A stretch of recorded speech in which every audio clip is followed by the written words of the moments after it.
Magandang araw sa inyo mga kapuntos. Meron ba kayong nakakatalakayan sa social media? Sa Facebook, sa Twitter, sa YouTube, comments? Na mula sa iba't ibang sekta ng pananampalataya at napapansin ninyo na tila mahuhusay sila at bihasang bihasa. Samantalang kayo naman, medyo tagilid at medyo kulang pa lang ang nalalaman. Well, mga kapusos, hindi yan problema. Sapagkat sa kakapanood ninyo dito sa ating programa sa Straight to the Point, initiyak ko sa inyo na may panlaban na kayo. Sa loob lamang ng ilang minuto ay malilinawan na kayo.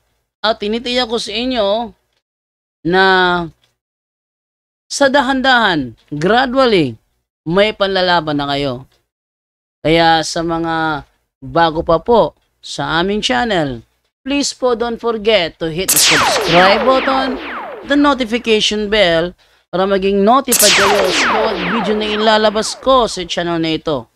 Kaya wag na po natin patagalin. Simulan na po natin.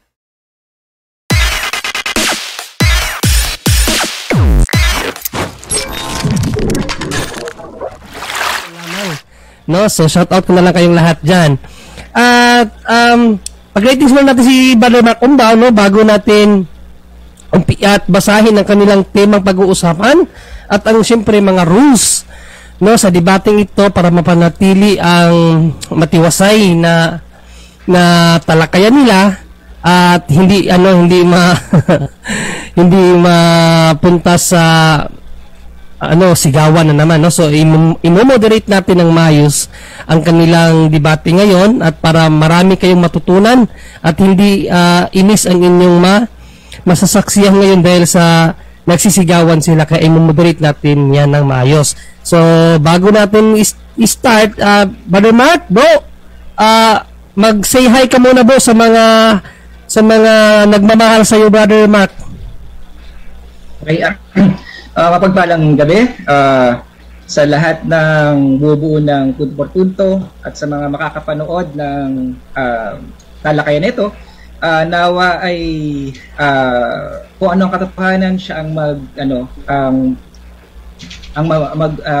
maghari. Okay? At nawa ay ang bawat na lahat ng makikinig ay buksan natin ating isip, ating puso, timbangin natin ating mapapakinggan, pag-aralan natin na mabuti dahil ang nakasalalay dito ay ating eternal life. Napaka-importante po niyan. Yan lang po. Maraming salamat. Mapagpalang gabi. Maraming salamat, Brother Mark Umbao, no? So speaking of eternal life, sana magkita-kita tayo doon, no? Tayong lahat. At ano nga ba, no? Ang kanilang pag-uusapan ngayong gabi, mga kapuntos. So ayon po sa yes? Kanina po mga kapatid ay nakapag-set up na tayo, kaya lang nawala po tayo. Naririnig tayo. Sige. Mute ka muna, Brother Romel. Right, okay. Sorry. Okay lang, Brother Romel. Shout out kay Brother Romel at sa kanyang mga kakap dyan na nanonood, no? Isa pong mapagpalang gabi sa inyong lahat dyan at i-enjoy po natin ang gabing ito dahil for sure marami na naman po tayong matututunan dahil napaka-interesante ang kanilang pag-uusapan ngayon, no? So ano bang kanilang pag-uusapan?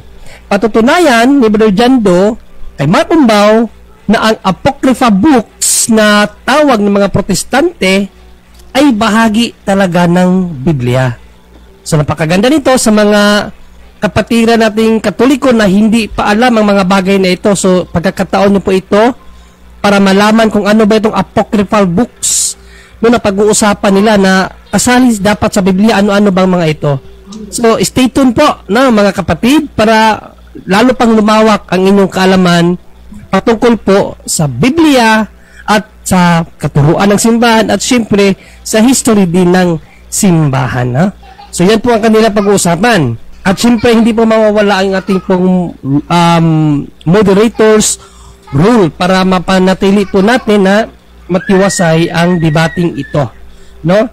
So, una talaga dyan, respect the moderator, okay? So, ito, pag sinabi ko na moderator's time, dapat walang magbabat-in para hindi magulo, no? para maayos natin yung usapan. And then sa pangalawa, during presentation, the opponent can object if he senses that the presentation is out of order or out of topic. So pwedeng mag-object ang opponent kung sa tingin niya yung presentation nag-deliver is out of topic. So pwede niyang i-address sa moderator para ma-address din natin sa nagpe-present, no? And then number 3, categorical question must be answered categorically. So meaning, if the question is yes or no, answer yes or no first, then qualify, no? And then during interpolation, only one objection is allowed and counter. So isang objection lang tayo mga kapatid, Brother Marco at Brother Jando, then isang counter, and then magro-rolling na ako. The question must be based always on the topic or at least related to the topic, okay? And then focus tayo sa topic. And number 7, direct question and direct answer. Then if the question is hard to answer, then pass. Pass tayo agad para wala nang ano pa, no? Pag hindi kayang sagutin, pass na lang. And then no ad hominem, no? Brother Mark Kumbao, mahilig ka dito, so ngayon, Brother Mark Kumbao, no ad hominem, may dinagdag ako dito para hindi mo na talaga ito gawin. And then 20 seconds rule lang tayo sa sagutan, ha? So 1 minute ang idideduct ko or i-increase ko naman doon sa isa kung ang debaters, no, bawat isa sa inyo ay makatanggap sa akin ng 3 warning. Halimbawa, winarningan na kahit sa inyong dalawa na no ad hominem, nag-ad hominem siya ng 3 beses, so babawasan ng 1 minuto, and then yung 1 minuto ibibigay ko doon sa hindi nakatanggap during sa kanyang presentation, madadagdagan siya ng 1 minuto. So yan po ang aking rules. So okay ba yung dalawang debater natin? Okay ako doon. Brother Mark Kumbao? Ay, okay lang po. Ayun, okay lang din si Brother Mark Kumbao. Okay. So i-set ko na ang aking orasan, no? Kasi hindi ka naman na mag-ano ba dyan doon, no? Nag-ano ka naman kaganina, so isi-set ko na lang yung orasan ko para dire-direkta na tayo. So timers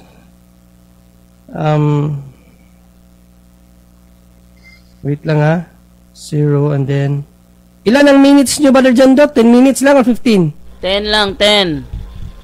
10 minutes ang stand, and then ang interpolation 10 din. 10 and then Rebuttal, 10. 10 minutes din, and then Question and answer, 10. and then ang final conclusion 10. 10 din, 10 lahat. Both sides. So 10 din natin pala to. Okay, so stopwatch.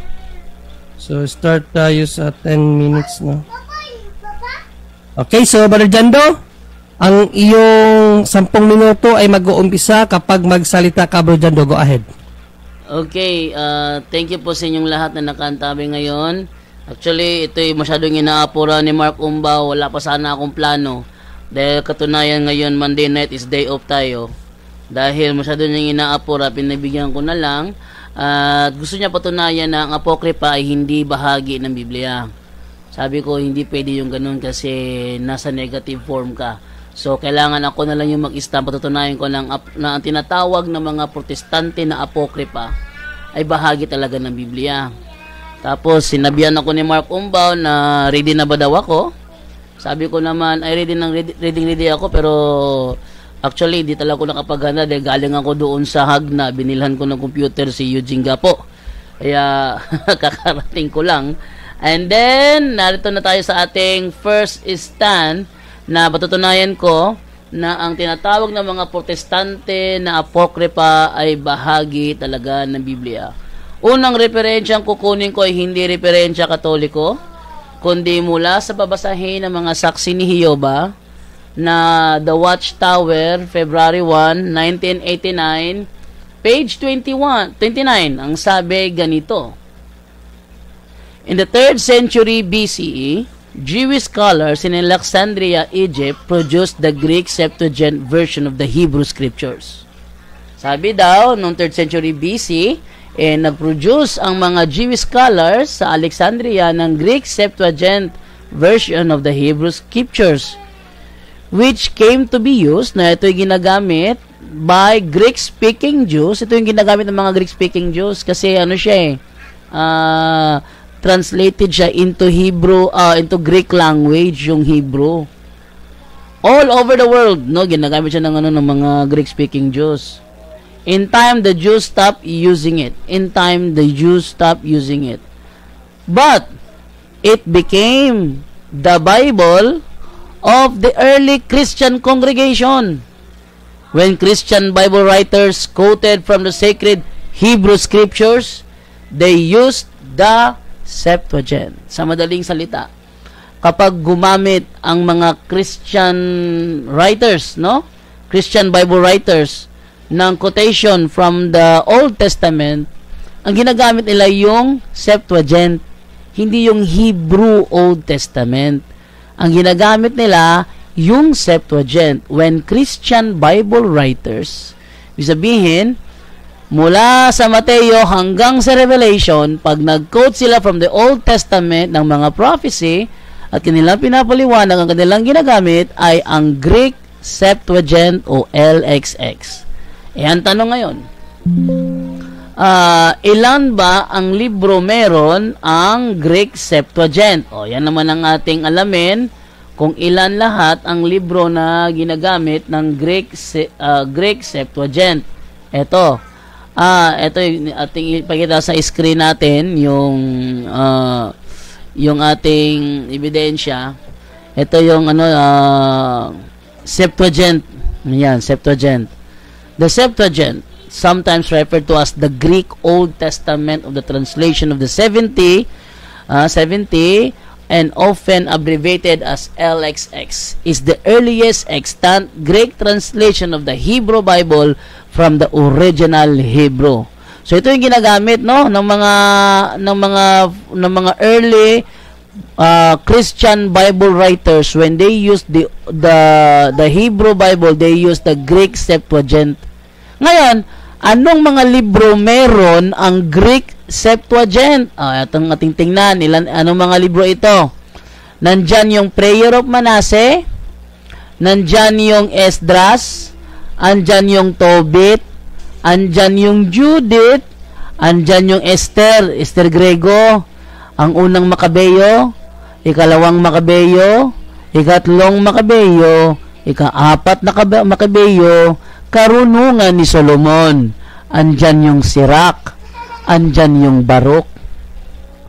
Sa madaling salita, ito ay bahagi ng Greek Septuagint na ginagamit ng mga Bible Christian writers. Pag sila gumamit ng Old Testament, ginagamit nila ito, ang Greek Septuagint. Ngayon, nung isalin, kinumpile na into one book ang Biblia. Into one book. Ano yung first compiled Bible? Yung Latin Vulgate. Year 405 AD. Anong mga libro meron ang Latin Vulgate? Ito naman tayo sa books of the Vulgate. Andyan yung Genesis, Exodus, Leviticus, Numbers, Deuteronomy, Joshua, Ruth, 1 Samuel, natinta tayo sa Tobit. Andyan rin yung Tobit. So yung Tobit na nandoon na sa Greek Septuagint, kinarga sa Latin Vulgate. Tapos yung Judith, ito ay bahagi ito ng Greek Septuagint na ginagamit nila. Kinarga rin sa Latin Vulgate. Yung Esther Grego, andyan din, kinarga din yan. Yung Karunungan ni Solomon, kinarga din yan. Last 5 minutes. Sirak, kinarga din yan. Ano pa? Baruk, ay kinarga din yan.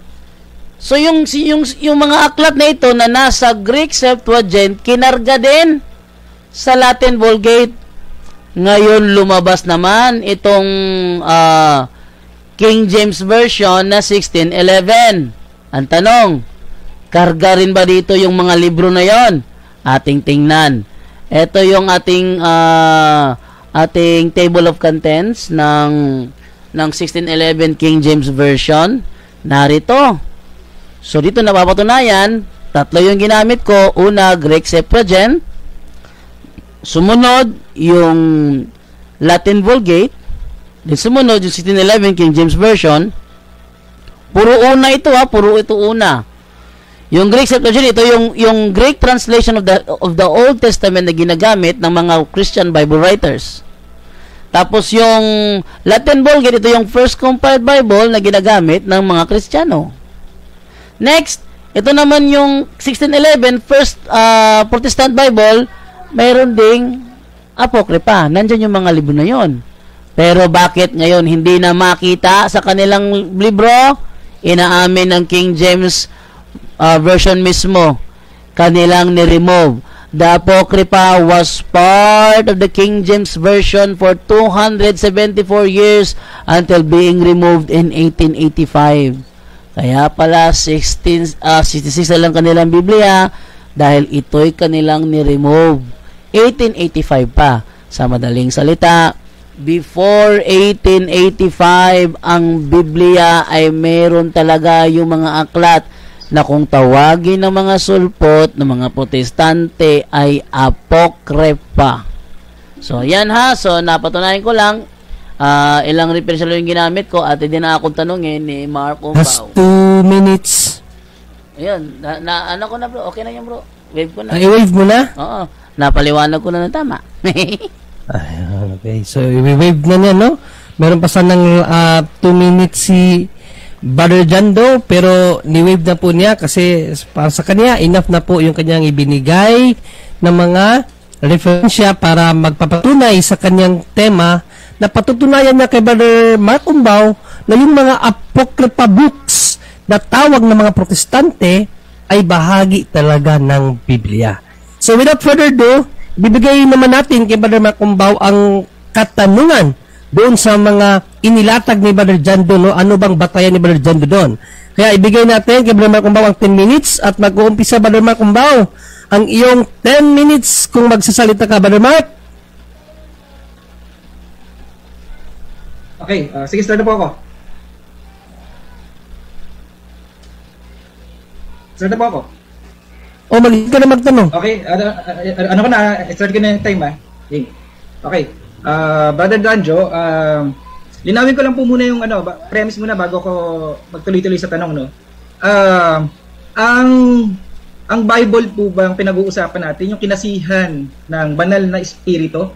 Ang pinag-uusapan po ba nating Bible o listahan ng bahagi ng Bible ay yung mga aklat na kinasihan ng banal na espiritu? Ganun po ba o hindi? Ano yun? Premise? Yun yung tanong ko. Yun ang premise ko. Gusto ko malaman, okay. confirmation. Yes. Yes. Yun nga. Yes. Yun nga. Okay. Next question. Dahil nag-confirm ka na pinag-uusapan nating Bible, yung kinasihan.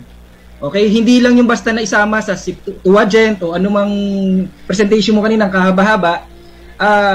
Kung yan ay kinasihan ng banal na espiritu, suriin natin. Sino po ang sumulat ng objection, moderator? Yes, objection. Hindi issue dito kung sino ang sumulat. Irrelevant na tanong niya. Hindi namin issue kung sino ang sumulat. Ang kanyang kailangan dito sa akin is nandyan ba talaga sa Biblia o wala? Yan ang aming pag-uusapan andyan ba talaga o wala? Okay, no? So, ang objection niya, Brother Mark Umbao, dahil yung question mo daw is irrelevant, no? So, bago ako mag-ruling, bibigyan ko ng ruling, bibigyan ko muna ng counter-objection si Brother Mark Umbao. Anong counter-objection ng Brother Mark Umbao? Irrelevant daw yung iyong katanungan. Hindi yun irrelevant dahil ang pinag-uusapan namin yung kinasihan ng banal na espiritu. Kailangan suriin yung sumulat niyan. Kung baka kung sino-sino lang, gawa-gawa lang ng kung sino-sino, ay mapanganib kung ating paniniwalaan kung sino-sino lang ang sumulat. Okay na yan. Okay na yan kasi counter-objection lang.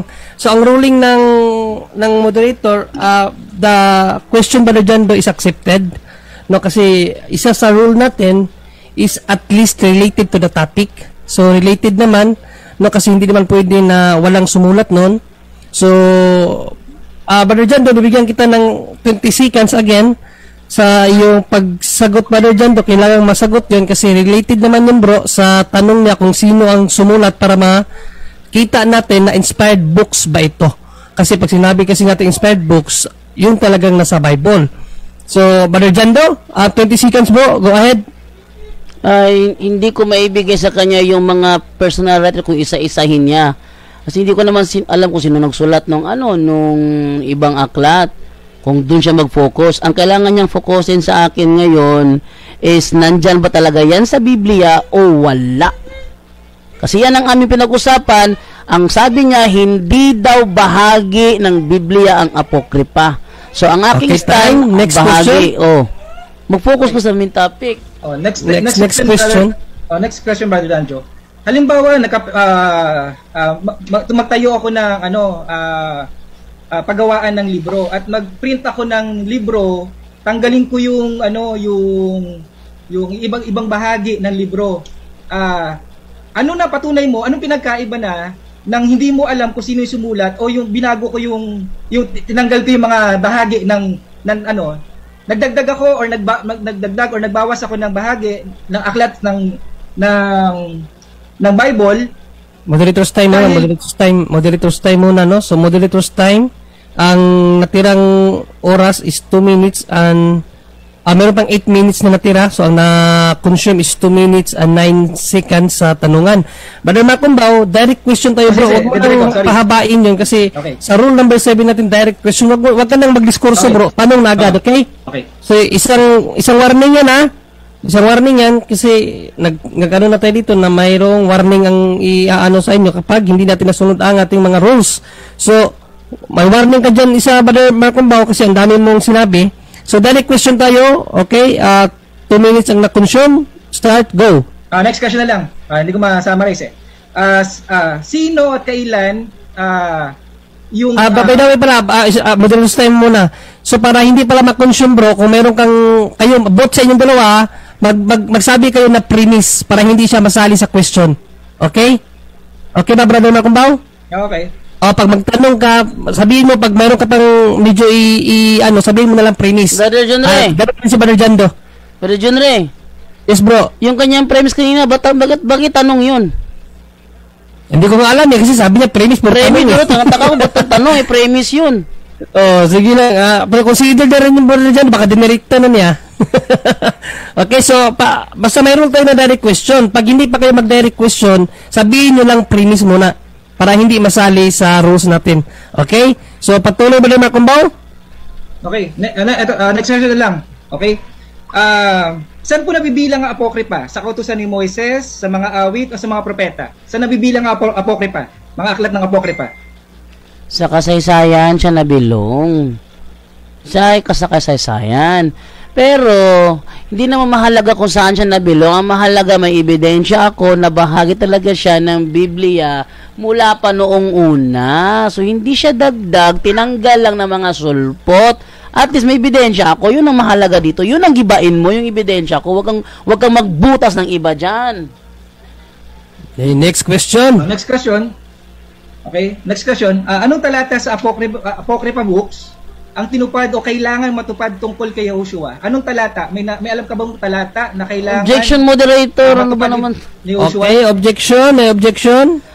Moderator, ang pinag-usapan namin kung bahagi ba talaga yan ng Biblia o hindi. Yan ang aming pinag-usapan. Hindi namin pinag-usapan kung yan bang mga nasunod yan, natupad ba sa New Testament? Hindi yan ang pinag-usasan namin eh. Okay, so Brother Macumbaw, ang objection ng ating nawawala objection. Moderator's time muna, no? Bago ka bigyan ng counter, i-address ko lang yung objection ng iyong katunggali na si Brother Jando, no? Nag-object siya kasi ang pag-uusapan niyo dito kasi patutunayan niya na yung apocryphal books ay bahagi ng Biblia. So hindi niya patutunayan kung ano yung mga nakasulat doon na dapat matupad. So specific tayo, yung apocryphal books lang, yun ay kasali talaga ng Biblia. So yun ang kanyang objection ba doon? May counter ka ba doon? No, counter ko po. Valid po yung tanong ko dahil binigyan na ang idea ng Diyos ni Yahushua kung ano yung kinikilala niyang mga aklat. Binigyan na tayo ng idea ng ating founder, ng ating tagapagligtas kung ano ang aklat na kanyang kinikilala. Okay. Mas magro-rolling na ako. Okay bro, yes no, your question bro is valid. Yes, valid 'yon. Pero specific kasi ang topic nyo. Ang patutunayan lang ni Brother Jando na yung apocryphal books o apocryphal books ay bahagi ng Bible. So hindi niya patutunayan na yung mga nilalaman doon ay kailangang matupad sa panahon ni Kristo. Valid yun, yes, totoo, valid yun, pero specific yung topic bro, apocryphal books ay kasali lang sa Bible. Okay? So ang ruling ng moderator, accept ko yung objection ng yung katunggali si Brother Jando na hindi katanggap-tanggap ang iyong tanong para sa kanya. So next question, Brother Marcombaw. Okay. Okay, next question. Okay. Anong talata sa aklat ng Apokripa na mahalaga sa ating kaligtasan? Anong talata sa Apokripa? Kasi kinasihan pinag-usapan natin kinasihan. O anong talata sa aklat ng Apokripa na mahalaga sa eternal life? Bro, pag sinabing kinasihan bro, yung Bible talagang kinasihan talaga yung Bible natin. Walang Bible na hindi kinasihan. Talagang kinasihan yung Bible natin. Pero hindi natin issue kung ano yung mga nakasulat doon. Ang ating issue pag-uusapan dito kung bahagi ba siya o hindi. Doon ka mag-focus. Dahil hindi ako susunod sa Stroman fallacy mo. Ano ka ba? Next question. Okay. Ilang minuto na lang Meron bang 7 minutes? Meron bang 7 minutes? Ang haba pa. Okay. Premise po to naniniwala po diretso ko na. Naniniwala po ba kayo ang mga Hudyo ay bahagi ng iglesia na kailangan natin ikonsulta pagdating sa katotohanan ayon sa pagdating sa kasulatan? Malinaw yung tanong, Brother Jando. Ulitin ko. Bro, hindi natin issue dito, objection moderator. Okay, objection yan. Yan is ang objection is. Anong objection bro? Hindi namin issue dito kung kailangan ba magpaalam sa Hudyo o hindi. Ang issue namin kung bahagi ba siya ng Biblia o hindi. Okay, so ang objection Brother Marcombaw, ang pag-uusapan nyo lang ay ang apocryphal books ay bahagi ng Bible. So hindi nyo pag-uusapan dito kung kailangan nyo pa magpaalam sa Hudyo. Okay? So ano ang counter objection mo Brother Marcombaw? Ang counter objection ko, may talata sa Holy Scripture na mamaya ilalatag ko na kailangan natin pakinggan ang mga pinapangaral ng mga Hudyo. Kaya hindi natin i-anuhin yun, may makakompromise sa ating kaligtasan. Okay, so magro-rolling ng Mr. Moderator kasi ang isa sa role, no? The question must be based on the topic at least related to the topic. So pwede mo yang mamaya bro, pwede mo yang gamitin mamaya sa stand mo, pero dahil nga ang inyong pag-uusapan ay bahagi ng Biblia ang apocryphal books hanggang doon lang. No? So pwede mo yang i-topic mamaya sa stand mo, pero tatanggapin ko ang objection ni Brother Jando na ang iyong katanungan is out of topic. So next question. Okay. Kung ang protestante ay may 66 books na kaiba sa 73 books ng RCC, okay? Ano ang patunay mo na tama yung 73 at mali yung 66 books na kung saan umaayon kami sa mga Hudyo na kung saan kami ikakabit ang mga protestante na ikakabit sa mga Hudyo? Ano ang patunay mo na mali yung 66 books at tama yung 73 nyo na kung saan kami ay bumase yung Old Testament namin sa mga Hudyo? Ano okay. Mong mali yan? Ang batayan ko na mali kasi inaamin mismo ng King James Version na ni-remove nila noong 1885. Yung pag-remove sa ibang bahagi ng Biblia ay mali na. Kasi gaya ng pinakita ko kanina, ginagamit ng mga Christian Bible writers ang Deuterocanon Apocrypha. So, ang mali dyan kung bakit tinanggal. Yun, mali. Next tama question. Yung amin. Next question. Follow-up question sa sagot mo, Brother Jando. Sa lahat ng nilatag mong patunay, referensya, ebidensya, lahat ng binigay mo, saan doon na nagsasabing nagkamali sila dahil ni-remove nila o isang malaking pagkakamali yun na umamin sila, mali yung ginawa namin, na niremove namin. Saan sa mga referensya mo na may pag-amin, may patunay na nagkamali sila sa pag-alis ng apokripa sa Bible? Talagang mali talaga yung pag-remove, bro, kasi nandyan na yan sa Biblia nung dumating yan sa mga apostol eh. Ba't i-remove ninyo? Hindi nga nag-remove ang mga apostol, tapos kayo magre-remove kayo. Yung pag-remove nyo ay isang ebidensya na nandyan talaga yan, talagang bahagi ng Biblia yan, ni-remove nyo lang. Kaya sa tanong mong niya, pinapatunayan mo rin, ang paksako ay tama talaga na bahagi talaga siya ng Biblia, ni-remove nyo lang. Thank you. But ilang minutes lang? Ilang minutes lang? Meron pang 4 minutes, bro. Mahaba pa. Okay. Sa mga anong talata sa nagpapatibay para malaman natin na kinasihan niyang apokripa, anong talata sa Holy Scripture na sumusuporta na kailangan natin pa ng apokripa para sa ating kaligtasan? Anong talata na importante pa yung apokripa para basihan pa natin? Anong talata sa Holy Scripture na nagpapakita yan? Walang talata, bro, kasi talagang bahagi ng Biblia yan, yung Old Testament, yung tinatawag din yung Apokripa, talagang bahagi ng Biblia yan. Kaya, kung hinahanap mo letter for letter verbatim mo, nakasulat, pero bahagi talaga ng Biblia. Next question. Wave ko na yung time ko, Brother Jinray, okay na. Okay. Nakuha na yung gusto kong mga sagot.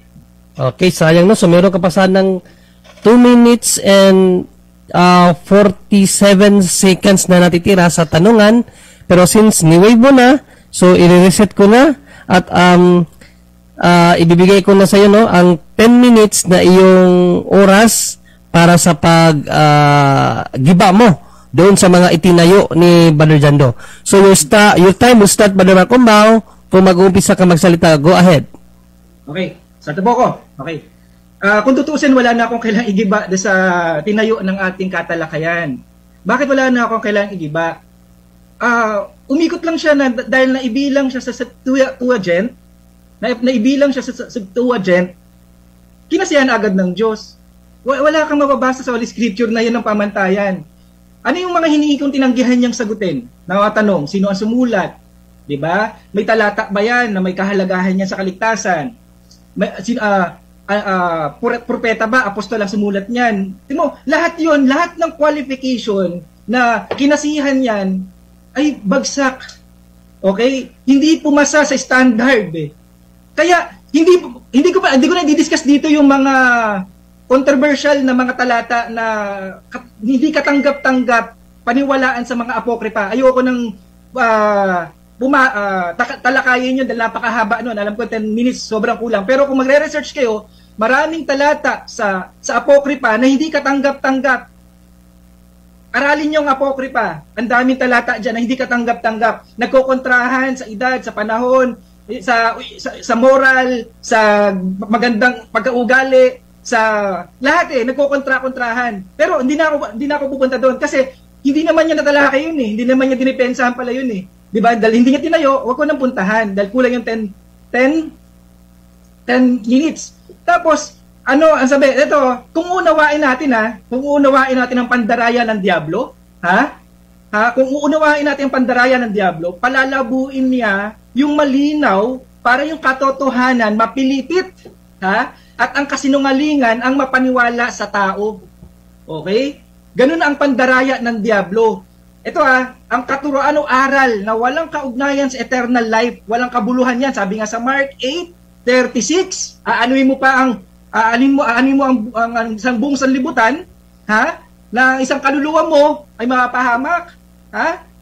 Malinaw sa talata sa Mark 8:36 na lahat ng walang kaugnayan sa eternal life ay walang kabuluhan.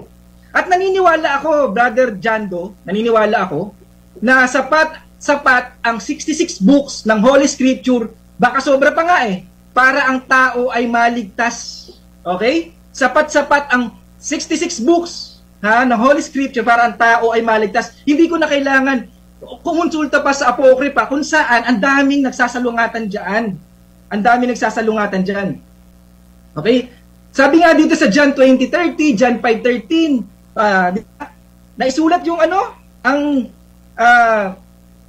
John 5:13, isulat ang Holy Scripture para ano? Para sa ating kaligtasan. Pinagtibay pa nga ng 2 Timothy 3:15 and 17. Sabi mula pa ng sanggol, inyong nalalaman ang mga banal na kasulatan na makapagpatulong sa inyo sa ikaliligtas sa pamamagitan ng pananampalataya kay kay Yahushua upang ang tao ng Diyos ay maging sakdal. Enough talaga, sapat na sapat ng Holy Scripture, yung mga nakasulat sapat tinuruan lubos sa lahat ng mga gawang mabuti. Kaya hindi wala nang kulang sa nakasulat Wala nang kulang sa nakasulat. Ang problema, hindi kinilala ni Yahushua yung founder natin at yung ating tagapagligtas, nag-iisang Diyos, hindi na nga in-acknowledge yung ibang aklat Sabi niya, kautusan ni Moises, mga propeta, at mga awit. Malinaw yan. Anong ibig sabihin? Para hindi ka na nga maligaw. Kasi ito linawin ko, Brother Jando, kung yung 10 kautusan at yung 100 other laws, napakarami niyan, pinaiksi yan sa 2 salita, 2 phrases. Ano yun? Mahalin mo ang Diyos at mahalin mo ang kapwa mo gaya ng iyong sarili. Pinasisimple. Ang Diyos, para maabot ang ating kahinaan, ang ating kababaan, pinasisimple ang mga bagay-bagay. Pinasisimple. Hindi pinagugulo. Ang trabaho ng Diablo, paguluhin ng utak ng mga tao para malito makapasok ang katuruan ng bulaang propeta. Okay? Bakit pinagugulo ng demonyo, ng Diablo yan? Bakit ang daming sacrament na pinapasok yung Diablo na yan na direct na direktang kumukontra sa Ebanghelyo? Bakit? Kasi nga, objection, moderator. Malinaw. Yes, may objection muna. So, pagpahintulot ko, ayon sa rules natin, pwedeng maka-object ang isang katunggali kung sa tingin niya ay wala na sa topic yung sinasabi ng presenter. So, Brother Jando, ano mo, Brother Jando? Ang objection ko, ang kalangan niyang as dahil negative siya, patunayan niya na hindi bahagi ng Biblia. Ang ginagawa niya, gumagawa ng ibang butas, hindi ako pwedeng sumunod doon, strawman fallacy yun So hindi ako susunod. So, saan ako kukuha ng aking tanong? Kung hindi niya targetin yung aking topic. Ang topic ko, patutunayan ko, moderator, na ang tinatawag ng mga protestante ng apokripa ay bahagi talaga ng Biblia. So yun ang gibain niya by proving na hindi talaga siya bahagi, dinagdag lang ng Katoliko. So, ibig ko sabihin na gusto ko lang maklaro na ang objection mo ay hindi niya hindi niya tinatarget yung yung topic. So, iba yung mga sinasabi niya. Iba yung sinasabi niya, hindi tinatarget yung topic ko. Okay, so Brother Macumbaw, ang objection ng ating kapatid ay hindi mo natumbok yung dapat mong gibain. So, yes, bago kita bigyan ng counter, gusto ko lang i-address yung objection niya sa'yo na yung presentation mo ay hindi ayon sa pinag-uusapan niyo. So, Brother Macumbaw, bago ako magbigay ng ruling, so ano ang counter objection mo, bro? Okay, ang counter ko, sa simula pa lang sinabi ko, wala na akong gigibain Kasi ang umikot lang yung kanyang tinayuan, ang tinayuan lang niya nakasama sa Septuagint. Suriin natin kung tama yung pagkakasama niya sa Septuagint. Hindi sulat ng mga kinasihan ng Diyos. 'Di ba? Hindi kinilala ng ating tagapagligtas. 'Di ba? Hindi malaman sino author. Maraming controversial na talata 'yan, 'di ba? Kaya doon pa lang bagsak na wala hindi na nakatayo, kaya nagtatayo na ako para maliwanagan ang mga nakikinig. Mag-rolling na ako. So ang rolling ko, Brother Macumbaw, ay tanggap ko ang objection ng Mr. Moderator, So claim mo lang 'yon na wala kang gigibain. Dahil sa katotoo lang, dapat gibain mo yung mga prinisinta niyang dokumento, Brother Macumbaw. May pinakita siya mga dokumento na nagpapatunay na ang Apocrypha books ay kasama talaga sa Biblia. So kailangan i-counter mo 'yon. Kinakailangan magpalabas ka rin ng mga dokumento na nagsasabi na ito may dokumento din ako na walang Apocrypha books kasi nagpakita siya. Okay, bro? So, hindi po enough, bro, ang verbatim. Okay? So, hindi enough ang verbatim. So, i-address ko, Brother Macumbaw, kinakailangan mong magiba yung kanyang i-present at hindi magbabase sa yung sa iyong isip lang na wala kang dapat gibain, na meron naman dapat kang gibain. Okay, bro? So, ilang minuto na lang po. meron ka pang natitira na 5 minutes and 13 seconds. Okay. So, marami ka pang masasabi dyan na makagiba doon sa kanyang pinipresent. So, mag-i-start uli ang iyong oras, bro, pag magsalita ka. Go ahead. Okay. Para gibain yung lahat ng nilatag niya sa isang talata lang. Luke 24:44. Sabi pagkatapos sinabi niya, pahayag ni Yahushua to sa kanila. Itong tinutukoy ko na sabihin ko sa inyo noong kasama pa ninyo ako. Dapat matupad ang lahat ng nasusulat tungkol sa akin sa kautosan ni Moises, sa aklat ng mga propeta at sa aklat ng mga awit. Tanggap ni Brother Jando na sa kaysaysayan na bibilang yung kanyang pinagtatanggol. Wala dito sa nabanggit ni Yahushua, wala. Ibig sabihin, hindi kinikilala ng ating tagapagligtas. Isang talata, giba na agad yung kanyang kahaba-haba ng presentation na isa lang ang poste na napakanipis na kung saan kasaysayan. Oo. Pwede nating, yung almanac, isama na natin sa Bible. Oo. Yung No Limit Hungry, isama na natin sa Bible. Ganun po ba yun, Brother Jando? Hindi. Mali yun. Kasi, ito, may mga talata sa Isaiah 7:14, Matthew 1:24, yung Isaiah 7:14 katuparan na Matthew 1:22, yung Micah 5:2 katuparan na Matthew 2:1, so on and so forth, so on. Napakaraming talata na nagko-complement, nagbibigay ng confirmation ang Old and New Testament ay magkaugnay katulad ng nasulat sa 1 John. 'Di ba? Sabi sa 1 John, 'di ba? Mga minamahal, 'di ba? Hindi isang bagong utos ang isinusulat ko sa inyo, kundi ang dating utos na nasa inyo simula pa. Ha? Objection, moderator. Yes, counter objection. Anong objection? Counter tuloy. Sinabihan mo na si Mark Ombaw na banggain yung aking ebidensya pero patuloy pa rin siya sa strawman fallacy niya. Okay. So, Brother Jando, meron siyang ginamit na talata daw na panggiba. Yun daw Luke. So, yun ang ginamit na panggiba. So, accepted natin yung Brother Jando na yun ang ginamit ng panggiba. So, ikaw mamaya bro, ikaw naman ang magpamali doon sa ginamit niyang talata na panggiba na doon sa mga referensya mo. So, accept ko yun kasi meron siyang ginamit na talata niya.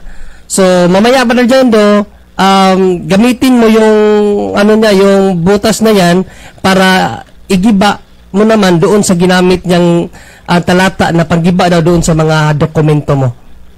Okay? So, magka-counter ka ba, Brother Marcomba, o direkto ka na? May counter ako. Sige, anong counter mo? Counter ko, malinaw yung pinanggalingan, kaya ako nababanggit yung 1 John 2:7, di ba? Nabanggit ko yung sa Luke, 'di ba, na sa sulat sa kautusan, sa awit at sa propeta. Kaya Brother Jando, valid yung aking Brother Marcomba, i-address mo yung mo sa akin, wag sa kanya kasi counter objection, i-address mo sa moderator, wag direkta sa kanya, okay? So, noted. Okay, so meron ka pang natitirang 3 minutes and 24 seconds. So, mag-start ulit kapag magsalita ka. Okay. Ano ba ang paniniwala ng mga RCC sa Bible? Pag-aari nila, sila ang gumawa. Malinaw na malinaw, 'di ba? Malinaw na ito'y isang kalapastanganan. Malinaw na malinaw, isa 'tong kalapastanganan dahil kung ang sa Isaiah 34:16 aklat ng Panginoon, 'di ba?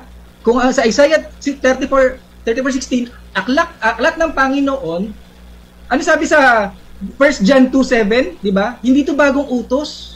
Meron pa nga dito sa Joshua 1:8, aklat na ito ng kautusan.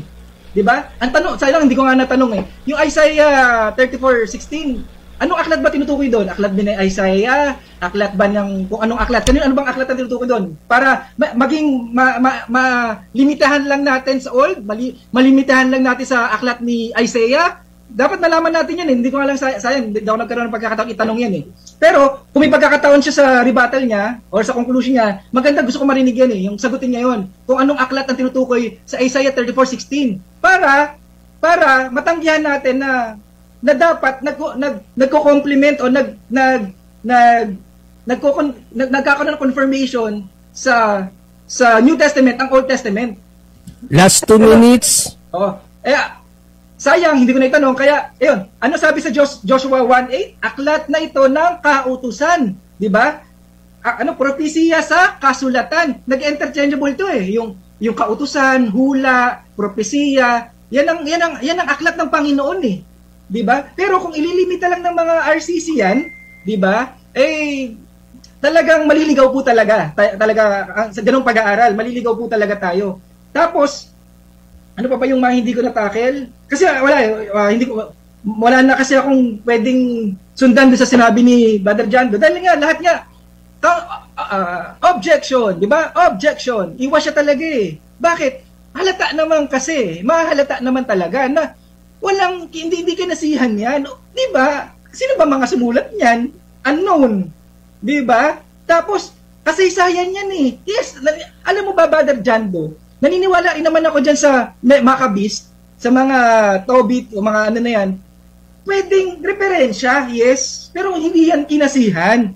Parang no limit anger eh. Yes, pwede kong i-level siya sa ganun. Pwede kong paniwalaan yung ilang bahagi doon. Pero hindi para isandal ko yung kaligtasan ko doon, Brother Jando. Hindi. Kasi wala kang mababasa sa Apokripa na ikaliligtas ng tao. Kaya kailangan mo nang alisin yan. Alisin mo na yan kasi wala kang ikaliligtas ka dyan eh. Bakit nga ba sinulat ng kautusan? Sa John 20:30, 30:20 yata? Ano sabi? Para malaman nyo yung kaligtasan nyo, para magkaroon kayo, magisakdal kayo, malaman nyo na may kaligtasan kayo, maligtas kayo. Yun yung purpose ng Holy Scripture, hindi para matuto ng arithmetic. Hindi matuto last para 10 seconds. Hindi para matuto ng kung anong karunungan. Okay? Lahat ng walang kaugnayan sa eternal life, walang time. Okay, so uminit sa Brother Mark Cumbao, no? Okay, so hindi natin patagalin na, no? Para hindi din mawala yung init ni Brother Jando. So, Brother Jando, ibibigay ko na yung 10 minutes mo, bro, para tanungin yung mga nilatag niya na panggiba doon sa itinayo mo, nakala niya ay nagiba niya. So, Brother Jando, mag-umpisa yung 10 minuto kapag ikaw ay nag-umpisang magtanong. Brother Jando? Okay. Unang tanong, Mark Cumbao.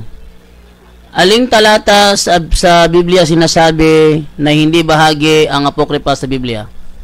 Yung Luke 24, 44 ba yun? Wait lang, natin. Ayan, Luke 24:44. Luke 24:44. Mababasa ba sa Luke 24:44 na hindi bahagi ang Apokripa sa Biblia o hindi?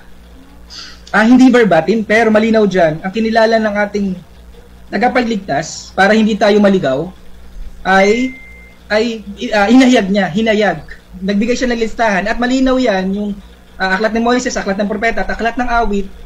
Kunin mo yung referensya natin, yung mga Hudyo. May listahan sila niyan. At pasok na pasok, tugmang-tugma yung aming Old Testament sa Hebrew Bible. Okay, ginamit mo ang Luke 24:44. Ayon dito, ang sabi sa talata, ito yung tinutukoy ko na sabihin ko sa inyo noong kasama pa ninyo ako, dapat matupad ang lahat na nasusulat tungkol sa akin. Tinatanggap mo ba na tinutukoy niya dito yung nasusulat tungkol sa kanya? Yes. Ngayon, kung ito pala ay Yes. Okay, Moderator's time muna, no? Medyo nagkasapawan. So, Brother Jando, kapag magbabasa ka ng Bible, bro, i-address mo, bro, na premise, bro. Kasi sa rules natin, direct question tayo, pero nagbasa ka ng Bible dun sa ginamit niya. Sabihin mo ng premise, bro, Jando, bago mo basahin. At sige. May 20 seconds, bro, na sumagot bago tayo magtanong uli. Okay, klaro ba yun? Sige, ulitin ko. Okay, so, magtanong ka uli, bro, doon sa kasi medyo nagkasapawan.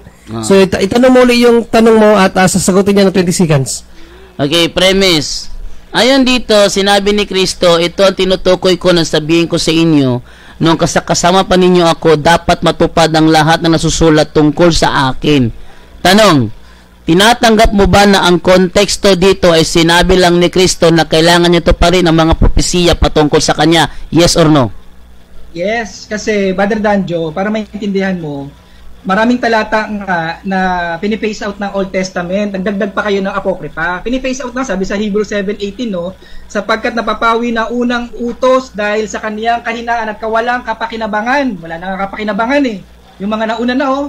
Oh, sapagkat kung sa Hebrew 8:6-7, sapagkat kung ang unang tipan, Old and New Testament, di ba? Tipan. Oh, yung naging walang kakulangan ay hindi na sana ay hinanapan ng Next question. So tinatanggap mo pala na ito pala ay propesiya patungkol ni Kristo na kailangan niya ito pa rin at ito'y hindi patungkol sa ang Apocrypha ay tinanggal sa Biblia. Yes or no? Yes. Isa-isang banda, tama ka, pero hindi yan ang buong katotohanan. Ang kalahating katotohanan ay buong kasinungalingan, Brother Jando. Okay. Ngayon, ang malinaw sa talatang binigay sa Hebrews 7 and 8, ang sabi dyan, inaalis na nga, binabawas, hindi na nga kinikilala yung mga naunang nasulat na mga sa Old Testament kasi nga ito na yung katuparan eh, 'di ba? Ipinapaiksi ng Diyos yung New Testament para maunawaan, maabot yung kababaan ng tao. Ang ginagawa ng mga RCC, ginugulo para lalong idiin ang tao sa impyerno.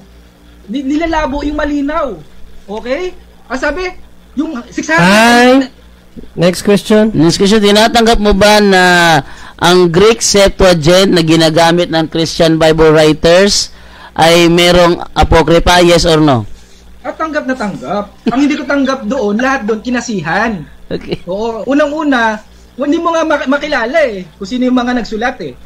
Pangalawa, paano yan eh, pagitan yan ng Old and New Testament, yan yung mga panahon na tahimik na ang Holy Spirit. May talata yan, sana mahanap ko mamaya, madaanan ko, may ibigay ko sa Brother Danjo. Next question. Ng Holy Spirit. Okay, ayon sa Matthew 2:16, itong si Herod ay nag-decree na papatayin ang mga inosenteng mga anak. Ito ba ay hinulaan sa Old Testament? Yes or no? Yes. Yes. Hinulaan sa Old Testament, tama? Kasi nga Brother Danjo, yung sang-ayon naman ako sa mga apokrypha na kasaysayan. Brother Dando, ibig sabihin yung nabasa ko sa news ngayon na yung pagtuyo ng Euphrates, kasi kinasihan yung newspaper. Saang talata sa Old Testament hinulaan na papapatayin ni Herod sa mga inosente? Ano tanong, sorry, Brother Julius? Okay. Anong tanong niya? May clarification. Ano na yung tanong, Brother Dando? Pakiulit. Saang talata sa Old Testament na hinulaan na papatayin ni Herodes ang mga inosente? So problema ko ba bago ka magsagot? Malino na ba yung tanong, bro? Pasa ko. Okay. Hindi ako handa sa talata. Okay, pass ka, Brother Jando. Next question. Next question. Ayon dito sa premise mo na. Okay. Premise. Ito. Hula galing sa karunungan ni Solomon, nasa Apokrypha. Iyon ang parusa sa utos nilang patayin ng mga sanggol ng iyong bayan. Ngunit ang bayan mo'y binibigyan mo ng masaganang tubig sa panahong hindi nila inaasahan. Tanong, saang talata sa New Testament natupad ang sinasabi sa karunungan ni Solomon 11:7? Basta ko, hindi ako handa sa talata. Okay, pass, Brother Jando. Inaamin mo ba na ang karunungan 11:7 natupad sa Mateo 2:16? Yes or no? Yes, naniniwala kasi science siya, Brother Danjo. Brother Danjo, ang paniniwala ko na kinasihan, yung may kaugnayan sa kaligtasan. Yung newspaper, may hula sa Revelation na natutupad sa newspaper. Kung yan ang basihan mo, Brother Jando, isama mo na rin pare ang lahat ng newspaper na tungkol sa Euphrates, tungkol sa mga gera. Next question. Salot. Sama mo na. Okay. Next question. Tinatanggap mo ba na yung sinasabi sa Mateo 7:12, huwag mong gawin sa iba ang ayaw mong gawin sa iyo, yun ay may kinalaman sa kaligtasan, yes or no? Pakiulit, sorry, ang tanong? Okay, moderator's time. I-address sa moderator Brother Mark Bao. So, clarification ba na dyan daw? Pakiulit daw. Ulitin ko tanong ko. Yung sinasabi sa Mateo 7:12, huwag mong gawin sa iba ang ayaw mong gawin sa iyo, ito ba may kinalaman sa kaligtasan, yes or no? Ay, yes na yes. Oo, yes na yes. Oo, biblical yan. Tama yan, pagmamahal yan eh. Yes. Okay. Saan sa Old Testament hinulaan yan? Pakiulit? Saan sa Old Testament? Saan sa Old Testament hinulaan yan? Okay, so meron na lang 4 minutes, Brother Jando. So, Brother Mark Kumbaw, pag hindi mo maklaro, bro, i-address mo sa akin, bro. Para hindi kayo magsapawan, bro, ha? Sige, pag-clarify mo ulit, Brother Jando, hindi niya naklaro. Ulitin ko. Yung sinasabi sa Mateo 7:12, sinabi mo na ito ay may kinalaman sa kaligtasan. Tanong, saan sa Old Testament hinulaan yan?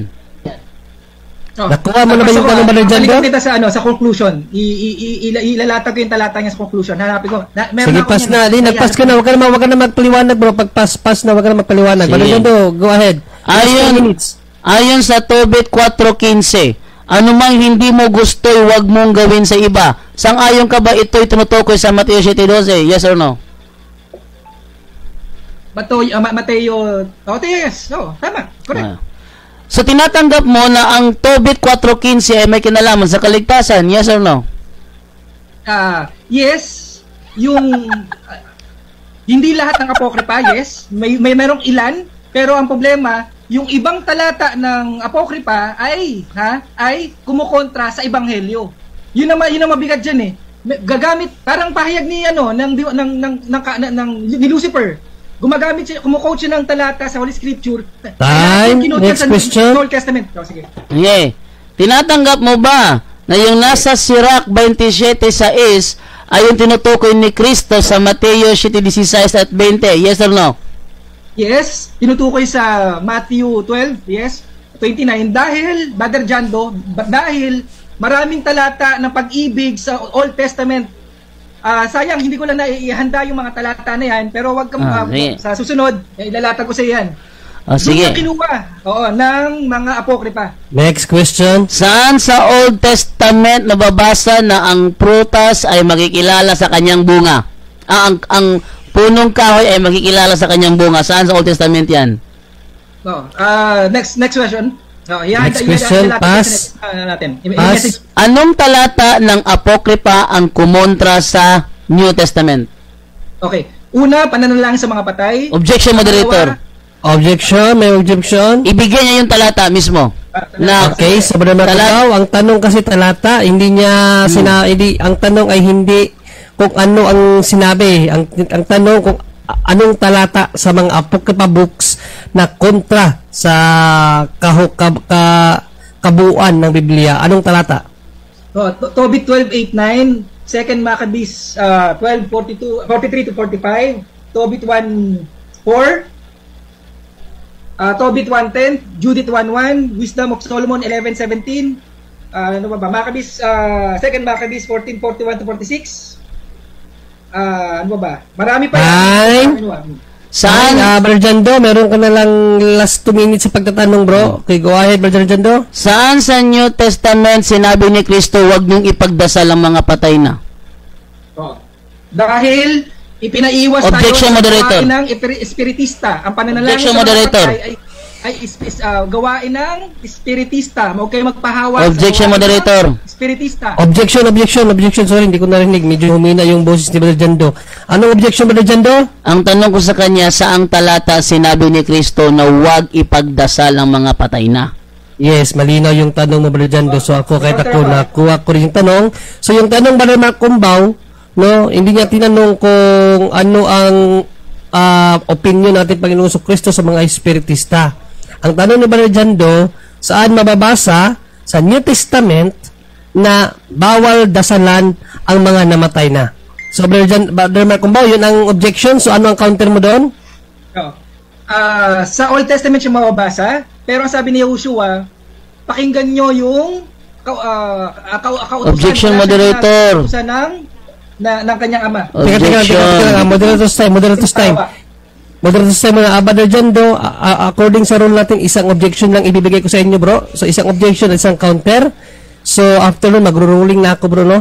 So, ay, wag ka mag-alala kasi nakuha ko naman yung objection mo at nakuha ko rin itong counter ni Brother Mark Kumbaw. So, pakiulit yung counter mo, Brother Mark Kumbaw. Ulitin ko ang objection niya. Ang objection ni Brother Jando, kasi hindi mo nasagot ng direkta yung tanong. Ang tanong niya kasi, Brother Mark Kumbaw, saan mababasa sa New Testament? Okay? Saan nabasa sa New Testament na pinagbawal ni Kristo ang panalangin sa mga patay? Kasi sinabi mo yung kaganina. No, kasi nasa nasa 2 Macabeo yan. no? So saan sa New Testament na sinabi ni Kristo, hindi sa Old Testament? Okay? So yun ang tanong ni Brother Jando, kailangan sagutin mo ng talata para ma-address yung objection at ma-counter mo naman kung tama ang yung counter. Okay, go ahead, Brother Makumbaw. Ano ang counter mo doon? Ang counter ko dyan, okay, walang isang talata, pero sige, magbigay lang ako ng talata ng New Testament. Oo. Okay, bro, Brother Makumbaw, kung wala kang talata, Brother Makumbaw, wag ka nang magbigay kasi wala nga. Magbibigay wala ako, nga Brother Junray. Sabi mo nga walang talata ba't ka magbibigay? Wala nga. So, wrong interpretation. Ang tanong kasi, bro, ang tanong niya kasi, saan talata sa New Testament na sinabi ni Kristo, bawal manalangin sa mga patay?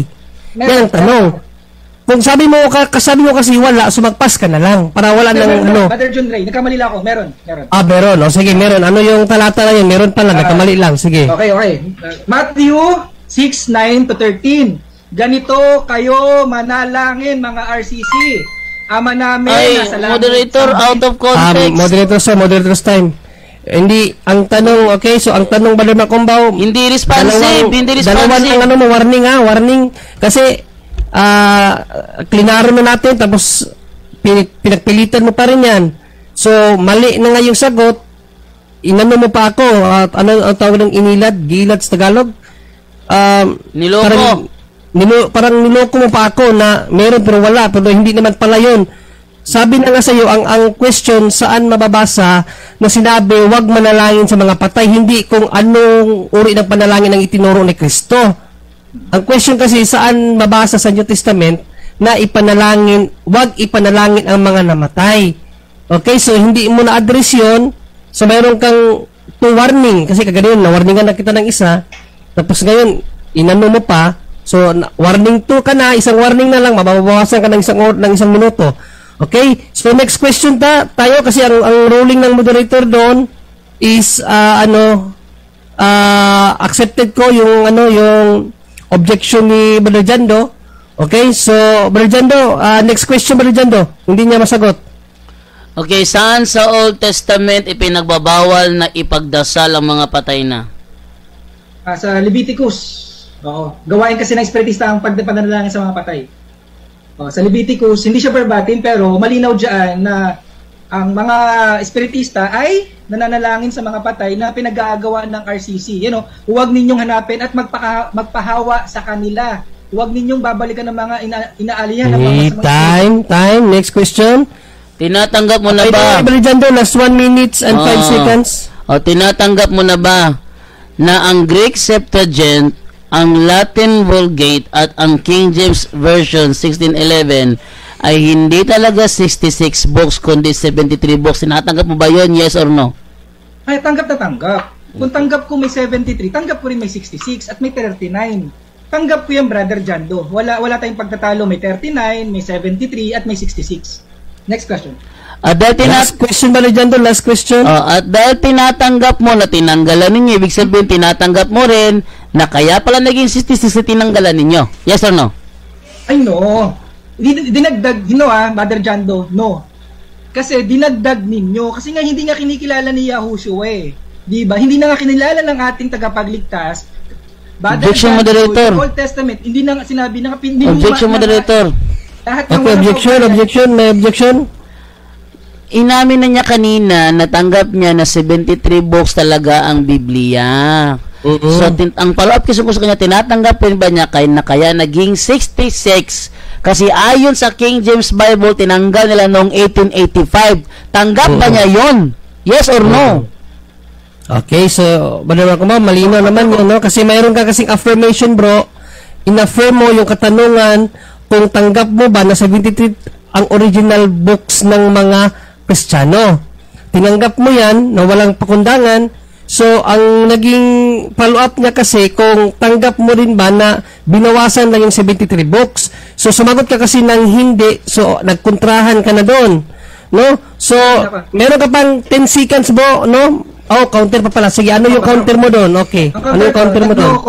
Brother Junray, kasi tanggap ko yung 66, yung 39, tsaka 73. Malinaw yung pasagot ko, Brother Junray, ha? hindi lang yung 73 na tinatanggap ko. Tanggap ko yung 66, yung 79, tsaka yung 39. Ngayon, ano ibig ko sabihin tinanggap ko yung tatlo? Tinanggap ko na yan ay mga Bible na kung sabi... Hindi yan ang tanong, hindi yan ang tanong. Sige, patuloy. Ayun, huwag mong sabihin na yung pagkano nyo ang tama at mali yung sa amin. Tinanong nga kita, anong patunay mong mali yung 66, tama yung 73, wala ka na ibigay na patunay eh. Okay na. Okay na. No? So, ganito ang ruling ng Mr. Moderator. Kahit pa tanggap mo yung 39, 36, 66, 73, to the point ba naman kung na tinanggap mo yung 73 books, ibig sabihin, tanggap mo yung apokripa. Dilima sa'yo yan ba naman kumbaw? Okay? So, meron pang 10 seconds dito, no? So, ang objection ng katunggali mo, tinatanggap ko yun, na nagkontrahan ng iyong sagot. So, yung 10 seconds, ibibigyan kita ng 10 seconds na lang para matama mo yung kontrahan mo na sagot. Kasi, gagamitin ni Brother Jan do sa'yo yun. Kontrahan ng iyong sagot. Tinanggap mo kasi yung 73 books. Ibig sabihin, tanggap mo yung apokripa. Logi ka doon. Tapos, kinontra mo ngayon sa ikalawan ng tanong. Ngayon, yung 10 seconds mo, itama mo yung kontrahan mo na sagot. Go ahead, 10 seconds, Brother Makumbaw. Kung nakikinig si Brother Jando, sabi ko, tanggap ko ang mga apokripa, pwedeng kasaysayan at referensya, yes, pero hindi kinasihan. Okay, time na. Time 10 minutes is consume. Okay, so yun, medyo nagkainitan, no? So, sa mga medyo nalito sa pinag-uusapan nila, dahil bago pa lang naka-tune in dito sa talakayang Brother Jando at Brother Makumbaw, pinag-uusapan po nila ay patungkol po sa mga apocrypha books, no, na kung tawagin ito sa Catholic na katawagan ito po ay Deuterocanonico o Deuterocanonical books, no, na pinatutunayan ni Brother Jando kay Brother Makumbaw na ang mga libro na iyan ay talagang kabahagi ng Biblia yan at hindi idinagdag ng Katoliko. Okay, so yan po ang pinag-uusapan nila. Okay, baka nagulat kayo kung ano yung mga libro-libro nila na pinag-uusapan. Yan po yun, yung apocrypha books. Okay, Brother Jando, another 10 minutes sa iyo, Brother Jando, para sa second stand mo, Brother Jando, at pagkakataon mo nagibain yung mga pinahayag na kanina sa kanyang presentation at yung mga sagot niya sa iyo, Brother Jando. Wala na bro, one round lang to. So, final conclusion na siya mauna. One round lang, wala na palang second stand? Wala na. So ang susunod nito na? Final conclusion na ni Makumbaw. Siya mauna? Oo. Okay, so Brother Makumbaw. So, mayroon kang pagkakataon, Brother Makumbaw, no, ng 10 minuto, kasi hindi natapos yung 10 seconds mo kanina, yung 10 minuto mo, gamitin mo ngayon, Brother Makumbaw, kasi pag hindi mo matama yung maling sagot mo, kontrahan na sagot mo, tapos in-affirm mo pa na 73 books is tanggap mo, logi ka doon. Kaya yung 10 minutes mong mahabang 10 minutes na to, gamitin mo para maayos mo yung pag-accept mo sa 73 books. Okay, Brother Makumbaw, 10 minutes, go ahead. Wait lang, sadali. May kukunin ko talata. Saglit. Sige, mag-advertise muna ako dito habang may kinukuha siya. Okay. Say, so shout out muna natin, no, mga kapuntos natin dyan dito sa ating pong channel. Nagdidebate rin sila dito, pero di ko maunawaan yung iba, umabot sa Trinity. Okay na? Okay, so mag-start ka na? Yes, start na ako. Okay, your 10 minutes will start, no? Kung magsasalita ka na, Brother Mark, bago ahead. Okay, start na po ako, no? Simulan ko yung aking conclusion sa talata, no? 2 Thessalonians 2:2. Okay, ang sabi sa 2 Thessalonians 2:2, upang huwag kayong madaling makilos sa inyong pag-iisip at huwag din naman kayong mabagabag maging sa pamamagitan man ng Espiritu o sa pamamagitan ng salita o ng pamamagitan ng sulat na waring mula sa amin. Nawari bagang nalalapit na ang kaarawan ng Panginoon. Yung talata, may mga sulat, may mga aral, may mga lumalabas na chismis na pinag-iingat tayo. Ganun din ang sabi sa 2 Thessalonians 3:17. Okay? Pinag-iingat tayo sa mga lumalabas na kasulatan, sa mga chismis. Bakit? Kasi nga na-anticipate na ng Holy Spirit, kaya itinuro na agad, inihayag yan sa mga apostol. Kaya ito na isulat. Yung Second Thessalonians 2:2 tsaka Second Thessalonians 3:17. Okay. Linawin ko, Brother Jando. Ang pinagtatalunan natin, ang talakayatin natin, ang pinagtatalunan natin, yung Septuagint ay kinasihan, lahat ng aklat doon kinasihan ng banal na espiritu.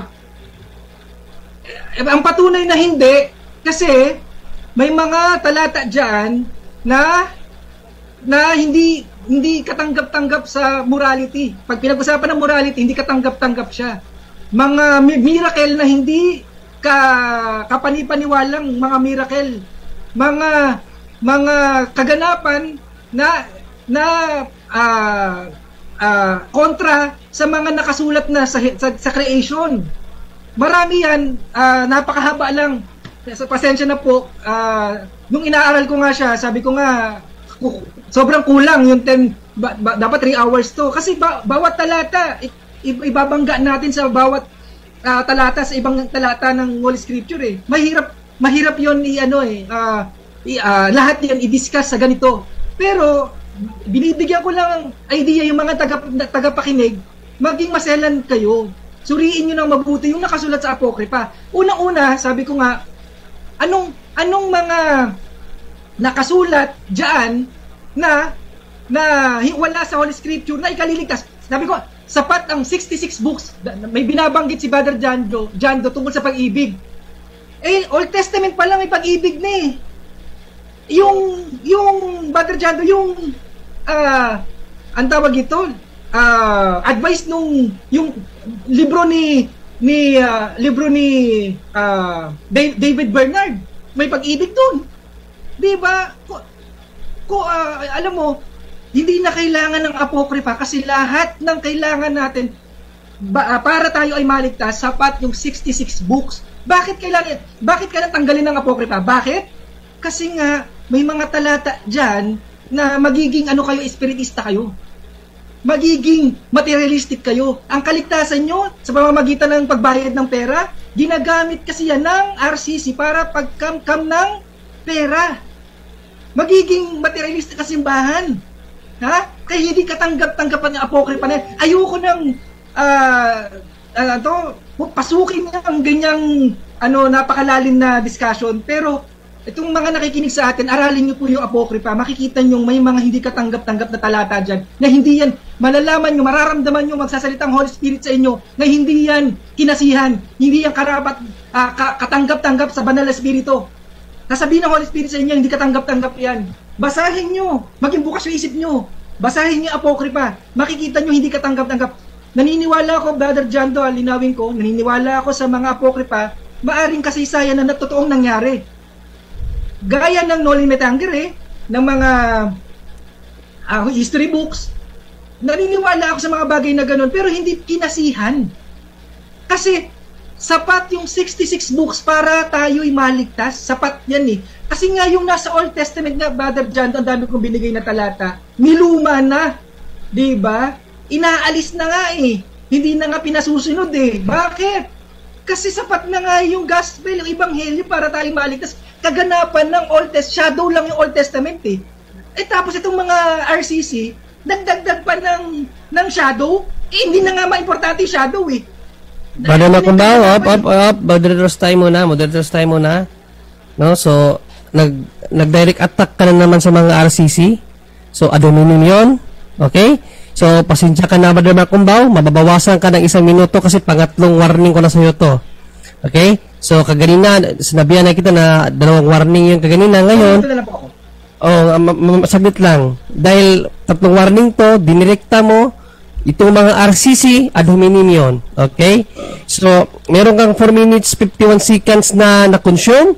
So, babawasan ko to ng 1 minute. So, meron ka na lang 3 minutes and 51 seconds. Okay? So, sana, Brother Makumbaw, matutunan mo na hindi mang adhum. Kaya, nilagay ko ang rules na to kasi every time nakikipagtalakayan ka dito, hindi mo na maiwasan yung adhum. So, tuturuan kita ng leksyon. Para next time, aware ka sa sarili mo na bawal pala ang adhum sa mga ganito, okay? So, bawas ka ng 1 minute at idadagdag ko ang 1 minute kay Brother Jando. So, mayroong 11 minutes si Brother Jando mamaya. Ay, salamat. So, Meron kang 3 minutes and 51 seconds. Go ahead, Brother Mark Umbao. 3 minutes and 51 seconds. Go ahead. Malinaw sa Hebrews 7:18, Hebrews 6:8:6, ano sabi dito? Yung lumang tipan, naging walang hindi na sana hinanapan ng ikalawa, di ba? Ano na nga sabi dito sa palibasa talaga. Okay. Okay, yun. Malinaw sa 2 talata, di ba? Yung kahinaan at kawalan ng kapakinabangan, no? Binibigyan na nga tayo ng simpleng pinasisimple ng Diyos ng ating tagapagligtas para maabot yung kababaan natin. Sinisimple yung kaligtasan. Okay? Yung Old Testament na marami na nga dyan, phase out na, di ba? Tapos, itong mga kaiba nating pananampalataya, yung mga kaiba natin, ang ginagawa, dagdag ng dagdag. Sabi na nga, shadow na lang yan eh. Ito na yung katuparan. Ito na si Yahushua. Tinubos na inyong mga kasalanan, mga kapatid. Tinubos na lahat ng hiwalay sa ginawa ni Yahushua sa cross of Calvary. Lahat yon walang kabuluhan. Tingnan mo, pansin natin, Eucharist, baptism, ano pa ba? Baptism, lahat yan, mapapansin mo, lahat yan may kaugnayan sa kamatayan ni Yahushua. Lahat ng walang connection sa kamatayan ni Yahushua, wala ng kabuluhan. Anong gagawin ng demonyo? Lilituin yung tao? Hindi. Sacrament? Hindi. Marami pang, yung mga kabispa, aralin natin yung pagbibigay ng limos, yung pera sa simbahan, yung ganito, ganyan, ganun, yung pananalangin sa mga patay, palabuin yung malinaw. Sinisimple na nga lahat ng ang ating kaligtasan labas sa ginawa ni Yahushua sa cross of Calvary, walang kabuluhan na yan. Lahat yan wala. Kay Yahushua lang matatagpuan ang kaligtasan. Siya lang ang katotohanan. Siya lang ang buhay. Siya lang ang tagapagligtas. Siya lang ang Diyos. Siya lang sabi nga sa Colossians 2:10 yata na magkamali, kumpleto ka na. Kumpleto tayo kay Yahushua. Walang kulang kay Yahushua. Ay, hindi kulang. Kailangan apokripa. Kailangan ng sakrament. Kailangan ng ganito. Nilalabo eh. Yung simpleng kaligtasan na ginawa, simpleng ipaunawa ang kaligtasan sa tao, pinalalabo ng mga kaiba nating pananampalataya. Yan ang gawain ng Diablo. Yan ang gawain. Bakit? Marami pang pagkagawa sa iyo ng demonyo para ma-divert yung pananampalataya mo sa tapos na ginawa ni Yahushua. Ida-divert saan? Sa sacrament. Ida-divert saan? Sa mga apokripa. Ida-divert saan? Sa pera-pera. Ida-divert saan? Espiritista. Ida-divert saan? Sa pagsamba sa mga santo, kay Maria, at sa mga kung saan-saan. Bakit ganyan? Bakit? Kasi yan ang gawain ng demonyo, ng Diablo. Pandaraya. Ang pandaraya, alam nyo, mas maraming may impyernong nadaya, hindi dahil sa makasalanan siya. Dahil ang kasalanan, tinubos na yan eh. Tinubos na ng Diyos ang kasalanan. Tapos na tayo sa kasalanan. Alam mo, saan mas maraming may impyerno? Saan maraming mapapahamak? Dahil nadaya ng demonyo. Last 30 seconds. Maraming may impyerno dahil nadaya. Sa Revelation, mapapansin nyo ang lingwahe ng Revelation, nadaya kayo. Yan ang pinag-iingat tayo. Na mukha siyang tupa pero naglalabang lobo. Mga bulaang propetang nagdadamit ng puti. Di ba? Puti pero ang loob, nicho, bulok. Yan yung, ano tawag dyan? Pandaraya ng demonyo. Time. Salamat. Okay. Glory. Time yan. Maraming salamat no, Brother Macumbao. Kahit na hindi ka pa rin sumunod sa moderator, hinayaan ko na lang, no? Kasi huling banat mo na lang naman na yun. Umabot ka pa rin kay Maria, Santo, Demonyo, ewan ko sa'yo. Pero sige na lang, si Brother Jan doon ang bahala dyan. At ito, dapat 10 minutes Brother Umbao, no? Pero ayan, 9 minutes na na-consume mo. So, talagang 9 minutes lang kasi nabawasan ka na isang oras kasi hindi mo talaga mapigilan yung sarili mo na hindi mang-at home. Nawa next time, Brother Macumbao, bro, matutunan mo na wag kang lumagpas sa rules, no? Focus ka lang dapat sa topic. Next time sana, para matuto ka, next time maiwasan mo yung mga bagay na yan. Okay, Brother Jando, bibigay ko sa yung 11 minutes para sa yung final conclusion, bro. So, the floor is yours, Brother Jando. Go ahead. Okay, thank you sa pagkakataon ko na itong magsalita. Unang-una, dahil sinagad ni masyado ni Mark Umbaw yung ating pasensya. No? Ipapaalam ko lang na huling debate na namin ito, ibablock ko na siya sa Facebook, sa Messenger. Ibablock ko na siya. Bakit? Ang napag-usapan namin, ipapakita ko sa inyo ha. Ayan o, tinan nyo. Oo. Ito. Papakita ko yung aming pinag-usapan na. Sabi, ito yan o. Ito yung chat namin o.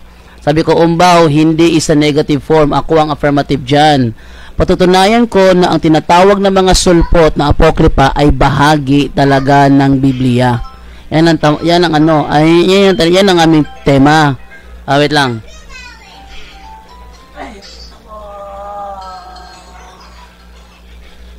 Okay. Ngayon, ang response niya, sige, okay na yan. Baka hindi pa matuloy kahit ang born again ay hindi sulpot dahil kami ang nakaganap ng ginawa ng mga apostol sa araw ng Pentecostes at ipinangaral mismo ni Yahushua. So, ibig sabihin, ito yung aking topic na kailangan niyang gibain na ang apokripa ay bahagi talaga ng Biblia. Ang ginawa niya, sagawa siya ng mga strawman fallacy na gusto niyo sumunod ako doon, hindi ako susunod, hindi niyo ako maililigaw. Lelang niyo, maililigaw niyo, hindi niyo ako maililigaw. Kaya dahil hindi siya sumunod, tapos sinagad pa niya ng gusto sa kanyang final conclusion, pagkatapos ng debating ito, ibablock ko na si Mark Umbaw. Actually, pwede ko naman gawin ito sa ngayon automatic ko na siyang ibablock sa aking, para hindi na niya ako makontak dahil sinagad talaga, ginagamit lang ni Mark Umbaw ang pagkakataon na maraming nanonood ng punto por punto, pero hindi niya ako kinakalaban. I expect na ako kakalabanin ni Mark Umbaw, pero ang ginagawa niya, gumagawa siya ng ibang butas para aking sundin. Hindi yan mangyayari, kaya Mark Umbaw, tingnan mo yung messenger mo, block ka na. At Facebook mo, block ka na. Hindi mo na ako makukontak. So, ito na yung ating last debate kasi sinagad mo talaga ako. Napunta ka kay Maria, napunta ka. Ano ba yung ating topic? Patutunayan ko na ang tinatawag yung apokripa ay bahagi talaga ng Biblia. Yun ang ating topic. At dahil negative ka, kailangan tutulan mo na hindi siya bahagi, dinagdag lang namin. Paano namin idadagdag? Inaamin na ninyo mismo na ni-remove ninyo noong 1885. Sa madaling salita, napatunayan ko yung aking tema. At tinanggap mo pa na 73 books ang Biblia, tinatanggap mo. At tinatanggap mo rin na 66. Tinanong kita kanina, tinatanggap mo ba na kaya naging 66 kasi ni-remove ninyo? Bigla ka naman naghindi. Para ako nagipag-usap dito ng wala sa sarili.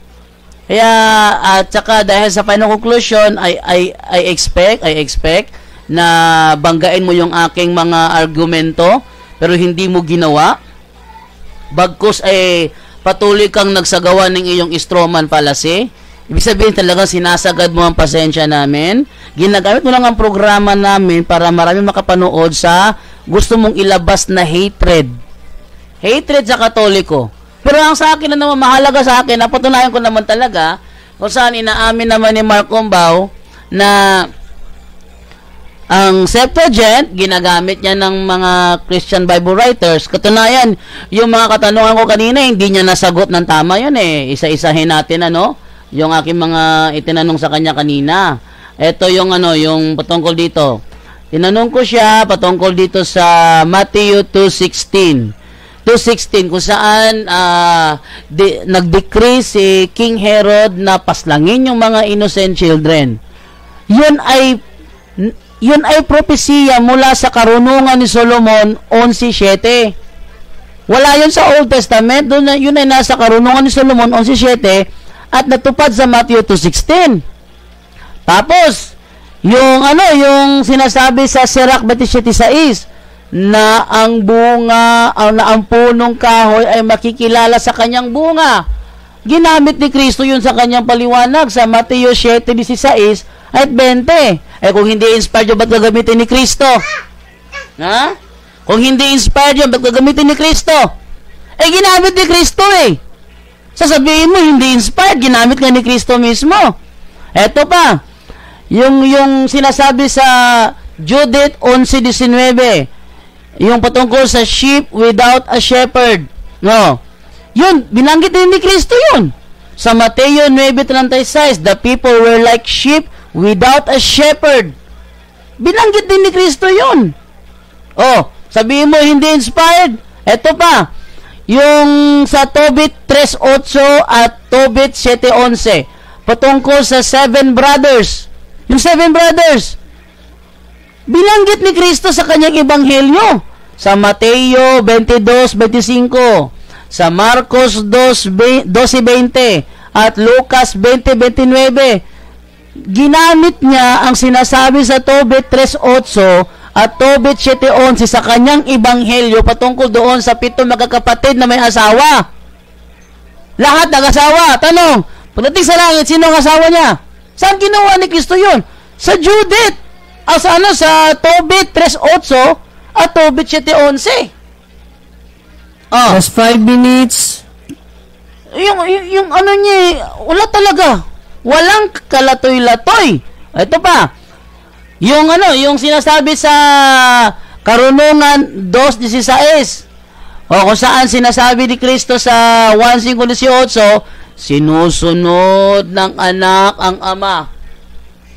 Sinasabi yun sa sa Karunungan ni Solomon 2:16.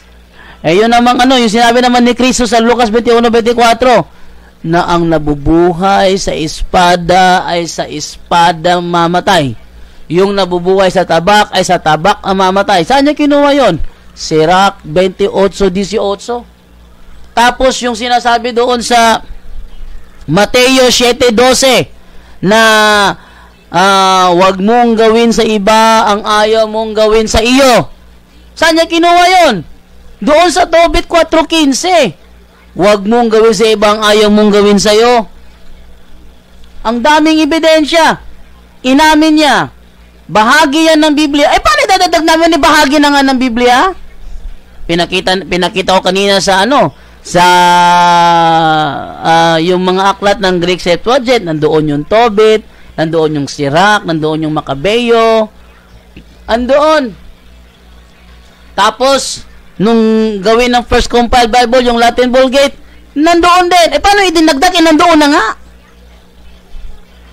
Kinuha lang Para bang kinuha namin yung Genesis, kinuha namin yung Levitico, kinuha namin yung Exodo.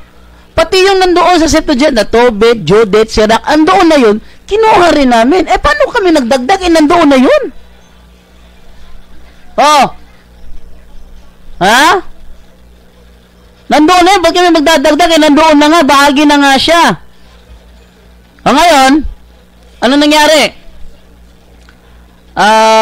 Umalis si Mark Umbao, di niya matanggap yung kanya kapalaran ngayon. Di niya matanggap, kaya umalis siya. Ito na yung aking sa kanya, aking final judgment, kasi sinabihan ko na siya, huwag mo ko pinagluloko, kasi hindi mo ko maluloko So, ano nangyari? Tinanggap niya ng 73 books. Tinanggap niya na naging 66 books. Yung tema ko, napatunayan ba? Napatunayan. Hindi niya giniba. Nag-strawman fallacy siya. Sa tingin niyo ba, susunod ako doon? At kahit nag-object na ako sa moderator, patuloy pa rin siya na nagpatuloy sa kanyang strawman fallacy. Umaasa na baka sakali sundan ako ni Brajando. Hindi ko siya sinundan. Bagkus, magbigay lang ako ng ilang example na sinasabi niya na hindi kailanman ginamit sa New Testament yung sinasabi sa Apokripa. Anong hindi ginamit? Dami tinanong kanina, hindi niya nasagot Hindi niya nasagot. Pas siya ng pas. Tapos ngayon, pinag-conclusion, nagpunta siya doon sa nagpunta siya doon sa kung saan-saan siya napunta. Ngayon, kaya pinapaalam ko na ito na yung last namin, na hanggang part 9 lang. Kasi sinasamantala ni Mark Umbao yung ating kasikatan sa ating programa. Para mailabas yung kanyang hatred. It's part of healing yung maglabas ka ng hatred mo. Pero not in this type of program na hindi kami authorized na mag-rebut kasi hindi naman topic. Baptism. Hindi yan ang topic natin. Napunta sa kumpisal, napunta sa last 1 minute Brother Jando. Na kung saan siya napunta. Alam niya, hindi ko hahabulin yun. Kaya, ayun, sinamantala niya. Pero ang mahalaga dito, napatunayan ko na ang Biblia talaga, bahagi talaga ng Biblia, yung tinatawag nilang apokrypha, at tinanggal lang nila, kaya naging 66 books. Sa madaling salita, hindi giniba ni Mark Umbaw ang aking tema bagkos gumawa ng kanyang sariling butas. Thank you. Okay, wave mo na bro, 30 seconds. Wave ko na yun kasi wala na yung kausap ko dyan, naglayas na. Okay. Okay na, so para ma-formal lang natin na ma-close to, magsasalita lang ang moderator, no? So yung mga kapuntos, mga kabag, natapos din, no, ang talakayan ni Brother Jando at ni Brother Mark Umbaw. At iko-congratulate ko si Brother Jando. Para sa akin siya ang nanalo, no? Dahil sumangayon si Mark Umbaw Sasangayon ka ba, Brother Mark Umbaw, tanong ni Brother Jando na ang King James Version 1611 ay 73 books at kasama doon ang apokrypha. Sangayon ako. Sumangayon Tapos ang sunod na tanong, hindi na siya pumayag. Kaya nga, actually, tinutulungan ko pa siya na maunawaan niya mga tanong ni Brother Jando para masagot niya sana ng tama. Pero hindi niya nasagot ng tama. Kaya, congrats kay Brother Jando, no? Flawless victory. Sama si Brother Jando, wala siyang ginamit na reference para magiba yung stand ni Brother Jando. Kasi gumamit si Brother Jando ng reference.